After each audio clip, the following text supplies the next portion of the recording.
بھائیوں نے حسد میں آ کر جب حضرت یوسف علیہ السلام کو کنویں میں ڈالا تو مجھے حکم ہوا کہ قبل اس کے کہ کنویں میں نیچے سطح تک پہنچ جائیں حضرت یوسف علیہ السلام، ان کو اپنے پروں پر اٹھاؤ اور کنویں کے درمیان میں ایک پتھر نمایاں کر دو اور اس کے اوپر حفاظت سے بٹھا دو۔ تو میں پہنچا اور قبل اس کے کہ وہ نیچے پہنچ جاتے میں نے اپنے پروں پر لیا اور لینے کے بعد انہیں وہ پتھر کے اوپر حفاظت کے ساتھ بٹھا دیا، اور گلے میں وہ تعویذ کی شکل میں جو کرتا تھا، چونکہ بھائیوں نے کرتا بھی نکال لیا تھا، اس بنا پر وہ تعویذ والا کرتا نکال کر پہنا دیا۔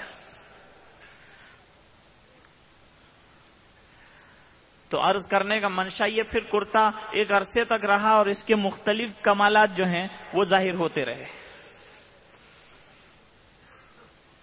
حضرت ابراہیم علیہ السلام کو آگ میں ڈالا گیا، یہ امتحان کی بات ہے۔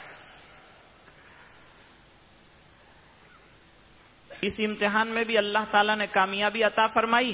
اب یہاں سے نکلے آگ سے تو وطن سے نکلنے کی بھی باری آ گئی۔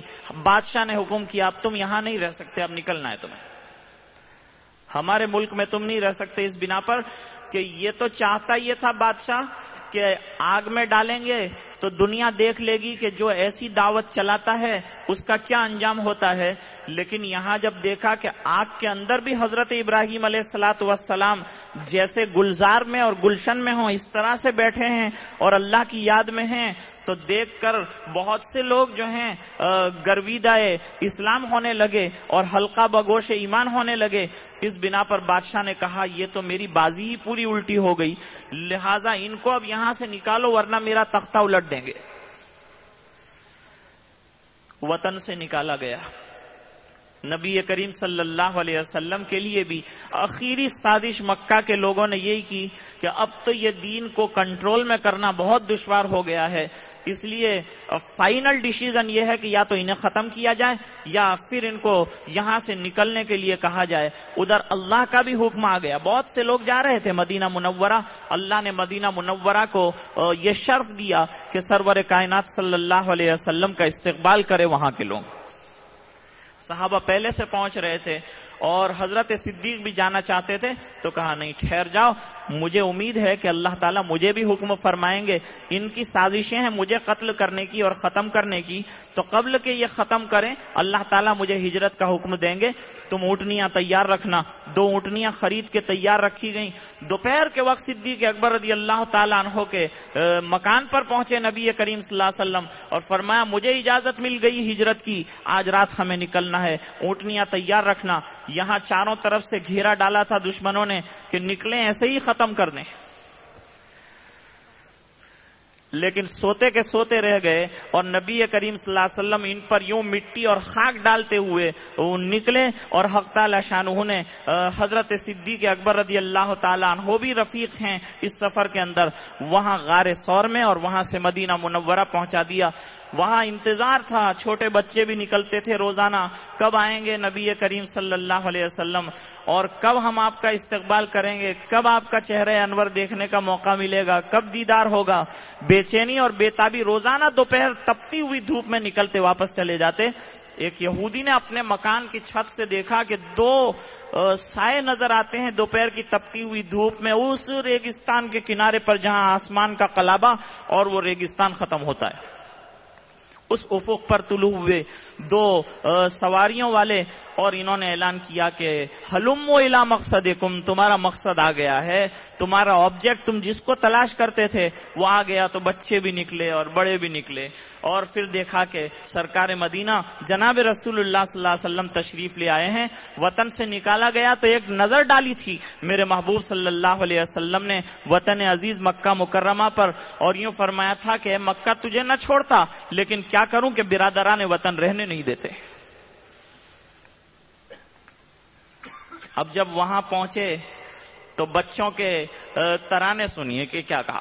طلع البدر علینا من ثنیات الوداع، چھوٹے چھوٹے اور ننھے منھے بچے تھے، اور ان کو آگے کیا تھا، پیچھے بڑے انصار جو ہیں اور صحابہ کرام اور مہاجرین بھی نبی کریم صلی اللہ علیہ وسلم کے استقبال کے لیے. زہ شرف اور عزت مدینہ منورہ کی قسمت کو کیا کہیے کہ حق تعالی شانہ نے نبی خاتم النبیین، نبی الانبیاء کو بھیجا ہے اور مدینہ منورہ بھیجا ہے، اور اس کی بھی ایک بڑی تاریخ ہے. اور کوئی یہ نہ سمجھے کہ حضرت ابو ایوب انصاری رضی اللہ تعالیٰ عنہ نے اپنے مکان میں اتارا تھا. تاریخ گواہ ہے اس بات کی کہ ابو ایوب انصاری رضی اللہ تعالیٰ عنہ جس مکان میں رہتے تھے وہ طبا کے بادشاہ نے پہلے دن سے میرے محبوب صلی اللہ علیہ وسلم کے اترنے کے لیے بنا کے دیا تھا. طلع البدر علینا من ثنیات الوداع. ارے ہمارے اوپر بدر کامل طلوع ہو گیا ہے. نبی کریم صلی اللہ علیہ وسلم کی شکل میں سرتاج انبیاء ہمارے مہمان بن کے آ رہے ہیں. بدر کامل ہمارے یہاں آ گیا. ہماری قسمت کا کیا کہیے. ثنیۃ الوداع سامنے کی پہاڑیوں سے یہ چاند طلوع ہوتا ہوا. طلع البدر علینا من ثنیات الوداع وجب الشکر علینا ما دعا للہ داعی. ارے ہم اللہ کا شکر کس زبان سے ادا کریں، کس منہ سے ادا کریں. کہاں یہ پوری دنیا کا دائی بن کے آنے والا ہمارے دروازے پہ فقیروں کے آ گیا. اس سے بڑھ کر کیا کمال ہو سکتا ہے، اس سے بڑا کیا احسان اللہ کا ہم پر ہو سکتا ہے. جتنا شکر ادا کریں کم. وجب الشکر علینا ما دعا للہ داعی. ایھا المبعوث فینا جیت بالامر المطاع.